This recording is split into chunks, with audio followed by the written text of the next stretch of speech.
هر یک ملت ارزش‌های با خود خاص را درست و ملت را از روی ارزش‌های داشته‌اش در عرصه جهانی می‌دانند و می‌شناسند. خوشبختانه ملت کهن بنیاد تاجیک از قدیم دارای رسم و رسوم و ارزش‌های ملی خویش هستند. لباس ملی یکی از آنها است. تاجیکان با بزرگی و غیرت و متانت به خود خاص فرهنگ و مدنیت و دانش و ارزش‌های خود را حفظ نموده و جهانیان معرفی نموده توانستند. با مقصد ارز گذاشتن به فرهنگ ملی تحت سرپرستی شعبه معارف ناحیه واسه در همبستگی با شعبه کارگزاران و عالی دستگاه رئیس ناحیه زیر عنوان تاجیکانه میپوشیم اکسیای ترغیباتی تشویقاتی راه اندازی گردید.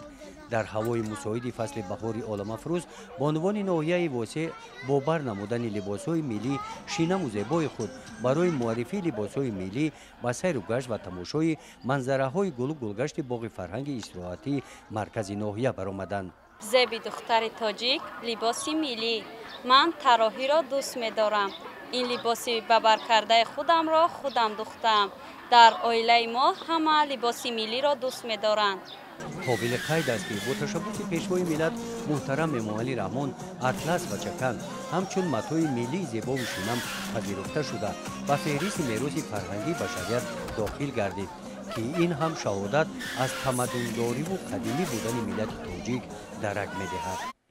در هر 3 ماه اکسیای تاجیکانه میپوشیم برگزار میگردد.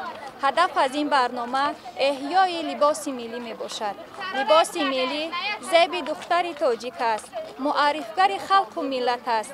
امروز شوق و هوس زنان و دختران نسبت به لباس ملی به نهایت زیاد گشته است.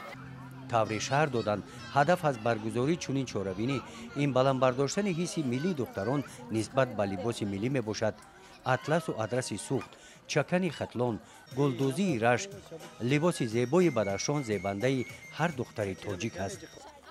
گزارش خواجه نظریف خدای نظر ظهروف از ناحیه واسه برای برنامه اطلاعاتی نوید.